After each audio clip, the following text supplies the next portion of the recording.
In honor of National Nutrition Month, join us as we speak with experts to share their insights, tips, and strategies to help you make informed food choices and maintain a healthy lifestyle. Throughout this month, we'll cover topics such as how to avoid a vitamin B12 deficiency in plant based diets, the impact of genetics on your nutrition, and much, much more. Stay with us. In this episode, we talked to Danielle Meyer, a registered dietitian nutritionist and a certified specialist in oncology nutrition. We talked to her about the important role of nutrition in cancer care, including strategies for optimizing nutrition before, during, and after treatment. We also discussed different factors that can impact a person's ability to adhere to recommended diets. Stay tuned. Danielle Meyer is a registered dietitian nutritionist and a certified specialist in oncology nutrition. She is currently the program director of the undergraduate nutrition science degree program at the University at Buffalo. Prior to working in higher education, she was a clinical oncology dietitian working with patients undergoing radiation therapy. Welcome, Danielle. Thank you for having me. An absolute pleasure, and I can't wait to dive right in.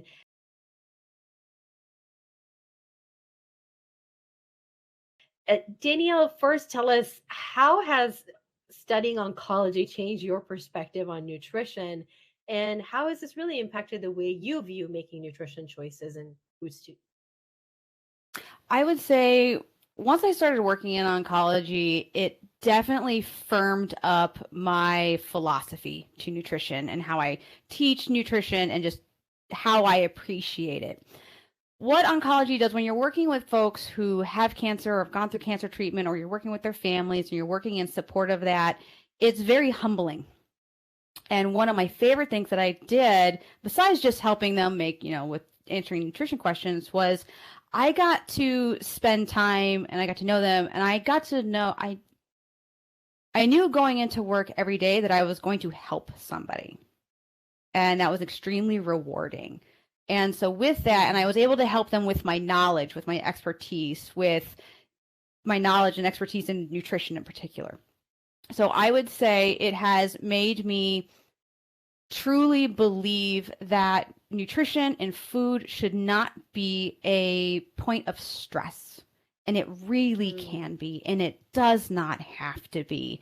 It has maybe even loosened me up as a dietitian, coming from, my traditional schooling and training, to really embrace the fact that people should not be denied the foods that they want, and how sometimes just being able to meet their needs by whatever is, by listening to them, is what's going to be more powerful. So I helped people get through treatment by any means possible, and usually really letting them guide how I was going to provide them. Very precision nutrition is a buzzword. Patient-centered care is what healthcare is all about, and I definitely embody that in the role of nutrition oncology.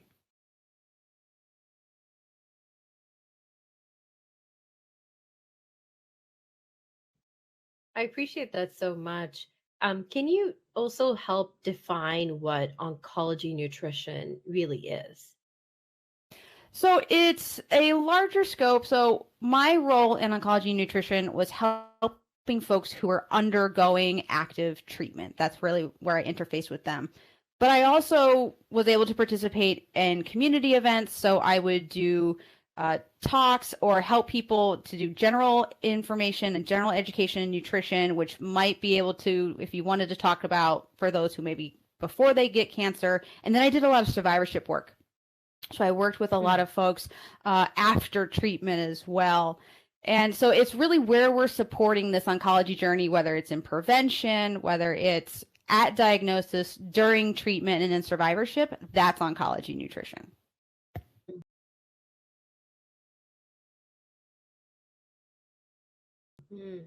That is so interesting.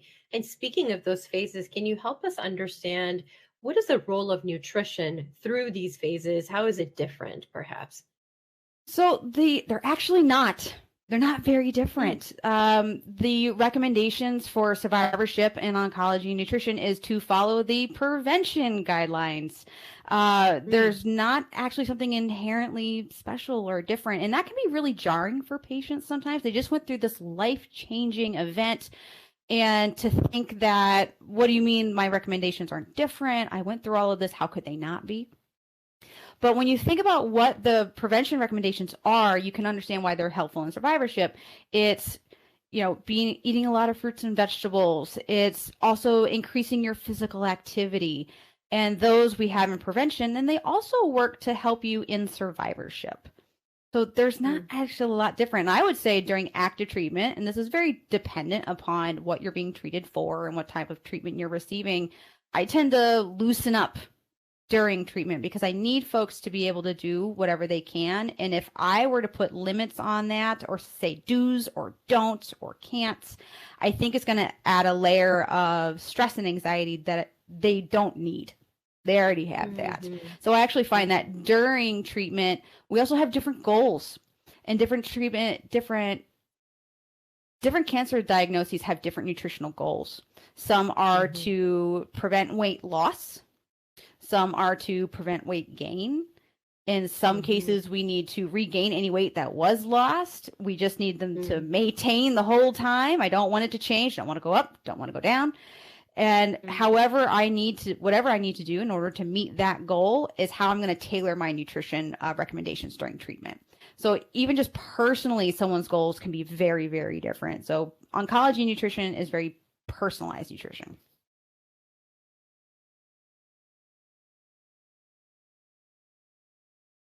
And that is so interesting. You did mention, some basic things that apply. So you mentioned the fruits and vegetables, and the default questions already, like what should I eat and what should I avoid? And you already saw me going here. What are some of those recommendations that you provide to patients around foods to eat or foods to avoid? In the context of active treatment, so we'll think of someone who's going through treatment, what to avoid, whatever doesn't make you feel good. If it hurts, if it hurts to swallow, my primary patient group were those who had head and neck cancer. So if it hurt to eat, if it hurt to swallow, if it stung, if it tasted bad, because taste changes are also very common with that, then that's what you should avoid. But there isn't any one food group that you should avoid. It's very personalized on what it is you can and can't stand during treatment. Again, to put anything else on that, I think would be doing an individual patient a disservice. As much as I want to always encourage them to eat fresh fruits and vegetables, sometimes this is even out of their ability to afford those kinds of things. So when it comes to, and usually now in nutrition, we're coming away from wanting to talk about avoiding things in general. There's a push for there are no bad foods. And I do prescribe to that. Life without ice cream is not worth living.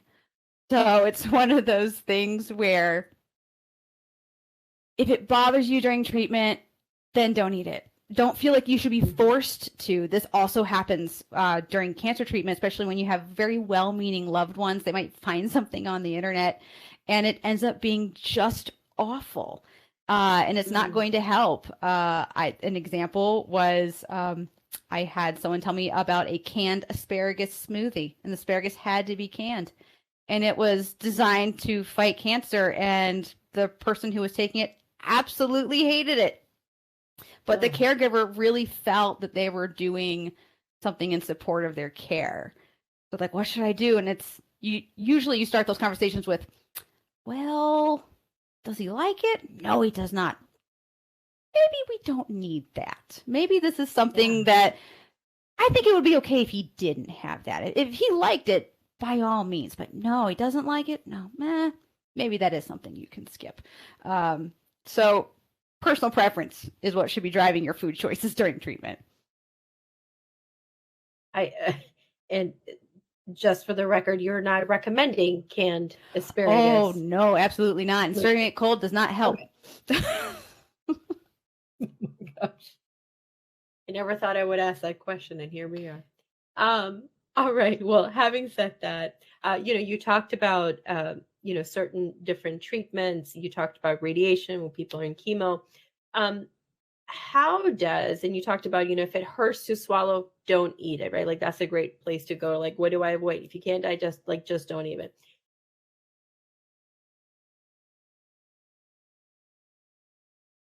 How do you instruct people to think about food and nutrients as people are going through this very difficult time of radiation chemotherapy? And how do certain treatments really affect their ability to digest and absorb nutrients? Mhm.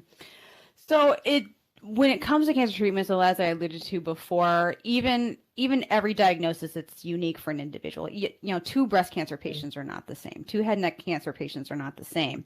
So when you're dealing with someone who's receiving radiation treatment, the side effects that they're experiencing are very localized. So wherever it is being treated, that's where they're going to feel those kind of side effects. Chemotherapy is systemic. So if you are a breast cancer patient undergoing chemotherapy, some might cause you to lose your hair, even though we're treating a tumor in the breast. That's how you think of systemic therapy in that way. But when you move on to having radiation, if that's in your treatment plan as well for breast cancer, you're not going to lose your hair associated to radiation unless there happens to be hair in that area. So you have to think about, and this is where working with your nurses and your oncology nurses and your medical team to help you understand the side effects and the effects of treatment can really help. So this is definitely an interdisciplinary team approach when we're helping our patients through active treatment. So my goals, again, are I'm never really looking for a specific nutrient. There isn't one thing I need them to do. I need them to get many calories and have them be as balanced as possible. And I would say hydration tends to be one of those things that I don't think is appreciated when people understand oncology and nutrition as well. Sometimes dehydration is what can really send you sometimes into the hospital just from being dehydrated. Taste can change. That can affect the taste of water and fluids. Head and neck cancer, like I mentioned before. So I would say in order to make sure people are hydrated, I got to do brainstorming sessions with my patients every time. They're like, oh, you tried that? Didn't work? Let's try this. And I always encourage them to tell me what is working for them. And I explain it. I'm like, well, you tell me what's working for you. So when I meet another patient who's going through this, because I obviously have not been through it. So I never try and use the word I. I cannot relate to theirs. So I ask them to share with me what's working for them. So I can then share that with other patients. And I can say, oh, this isn't working for you. I had a patient who really enjoyed watermelon when they were trying to get more hydration. And that was something that they really enjoyed. I had head and neck cancer patient who really enjoyed oyster stew. Not really applicable to other people, but I was going to share it. Like, he found that this was really useful for him. So please tell me what's useful for you. And that's how I was able to really navigate making sure people were able to get the nutrition that they could by working with them on an individual level in this more holistic, well-rounded, for nutrition. I'm not looking for just one nutrient in particular. I'm kind of looking at the whole picture.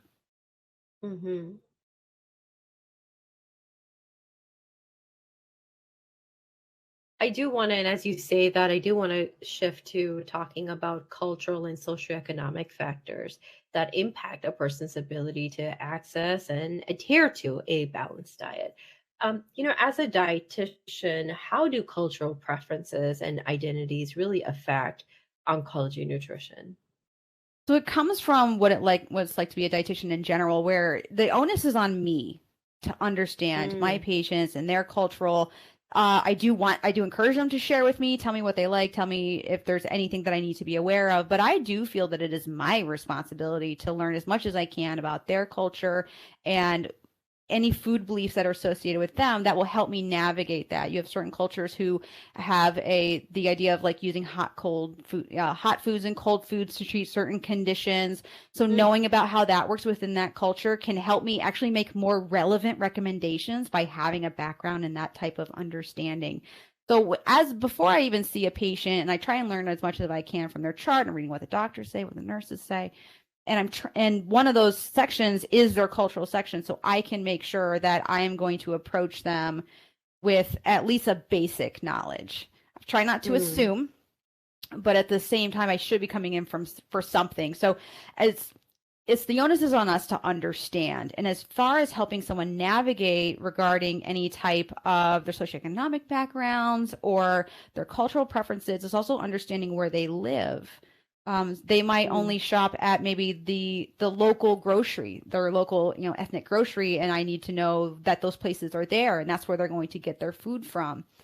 So being aware of my own community, being aware of those around me and who I'm treating is what helps me be able to be a better dietitian and supporting those folks who are going through cancer treatment. Because again, it can really throw a lot of their understandings or their food beliefs upside down. They might have heard that now they can't eat one of their cultural foods if they tend to have a very spicy diet, and now they have they're receiving cancer treatment that's going to make them have some wicked heartburn.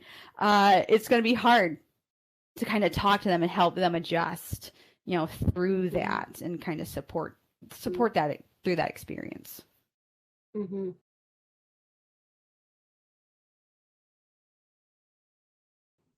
And that is interesting. And, I like that you're really taking that approach to get to know them. And specifically, I like that you mentioned that the onus really falls on you, right? Versus the other way around. Well, if you don't tell me, I don't know, right? It's like, well, let's put the onus on the healthcare provider.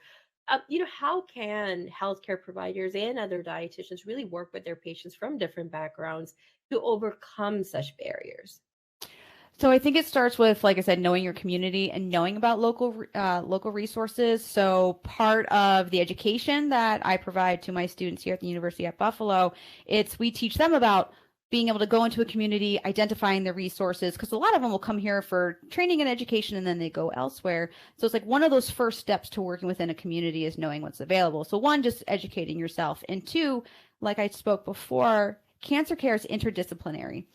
So I was able to help my patients when I worked hand in hand with the oncologists, with the nurses, and in particular, patient navigators. Patient navigators and social workers are really the workhorses of helping patients navigate this really complicated time. And a lot of times they have a background as well, where it's in nursing, maybe even public health. And so they too will know about those resources. There were plenty of times when I'm like, I think this patient needs this sort of assistance. How can I help them? I think they'd be a SNAP benefit. I think how can I help them get transportation? I know there's a food pantry here. I would then seek out the patient navigator or the social worker. So it's working together as a team. I can't know everything. I don't know everything. So I'm going to work and lean on my colleagues who can help me through that. And that's why I'm a big supporter of the patient navigation programs. So this is when you get assigned a caseworker. It's usually someone who is a nurse or is a nurse, and they help patients navigate their cancer experience.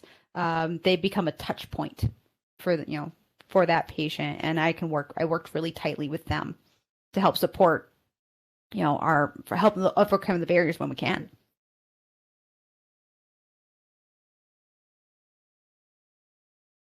Mm-hmm. I do want to shift to misconceptions real quick. What are some misconceptions or myths about oncology nutrition? And I'm sure you've had a fair share of hearing some of those. Oh, yes. Particularly for people that have a diverse background. I think we're coming from those who have a diverse background. It's getting mixed messages.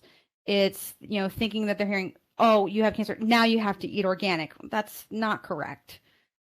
But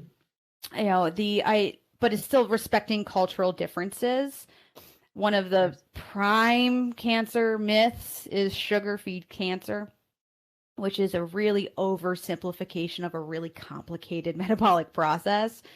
So, but what I do is I'm like, if I am a patient and that's what I'm saying, what is it that I'm thinking? I'm like, okay, sugar, I'm thinking white sugar, table sugar, that must be it. Eating a cookie is doing this thing to me.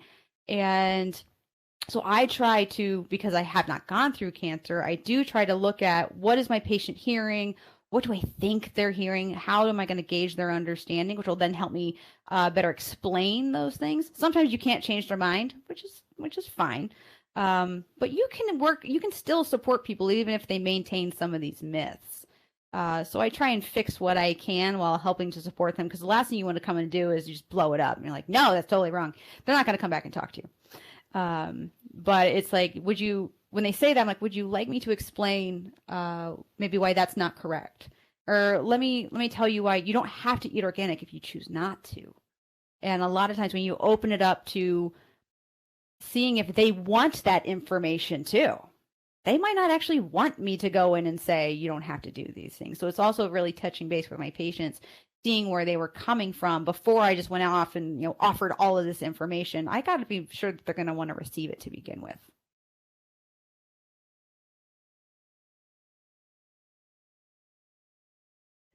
Fair point. And again, I love the concept of just like meeting them where they are.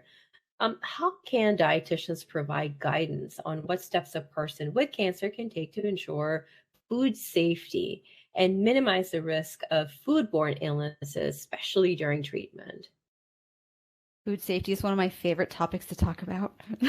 It's my favorite topic to teach. You can ask any of my students. They're like, she gets really passionate about foodborne illness. And because it's the one thing in many cases you can't control. When you are going through cancer treatment, you are not in control over a lot of things. And that's why sometimes people get really into nutrition and eating, because it is one of those areas that they feel like they can have some kind of control over that. And so I kind of capitalize on that. I'm like, okay, well, let's talk about the safety, of your food. So it's ensuring that, anyone who's around you is using proper food handling techniques, washing hands, cooking things to the proper temperature, using thermometers to check the internal temperatures of things. If you're going through treatment and your doctors or your nurses have said, you have a certain lab value that might means you get sick a lot easier, like more susceptible to maybe catching a cold. Then it's also taking some steps to maybe you're not going to go to the buffet. You're going to maybe limit some of your interactions during that time when you're the most susceptible. So, and it's really basic food safety, even for folks who aren't going through cancer treatment. Proper hand washing techniques, making sure, we're avoiding what's called cross-contamination, using a clean plate when you're using, raw meat versus putting, the cooked meat on another clean plate.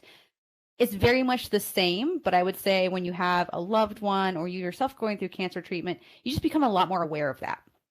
And I think to advocate for yourself and be really insistent that that those around you who want to prepare things for you are doing that. We do a lot through food. We communicate through food. We celebrate through food. We do lots of things, and we support people by bringing them food. And someone who's going through cancer treatment, you do tend to have people show up with casseroles, show up with food.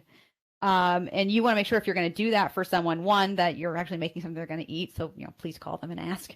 And second, that you are then taking all proper precautions before you do that. And sometimes even providing like reheating instructions, even to that person. Like, here's my casserole. You want to make sure you reheat it at this temperature for this long versus just handing them and hoping they know what to do with it. So those are things that we can do when we can support cancer survivors going through food safety. But it's all our responsibility. And it's just really foundational food safety. So you take extra care when you're more susceptible to getting sick, but just because you have cancer sometimes also doesn't mean you're more susceptible. It's really dependent upon your treatment and what you're going through. But I never have any problem with anyone being even more safe with their food safety. So it's just eating in reputable places, ensuring that that people are washing their hands, you're washing their hands, that your food is being handled properly. I think we should all be advocates for that.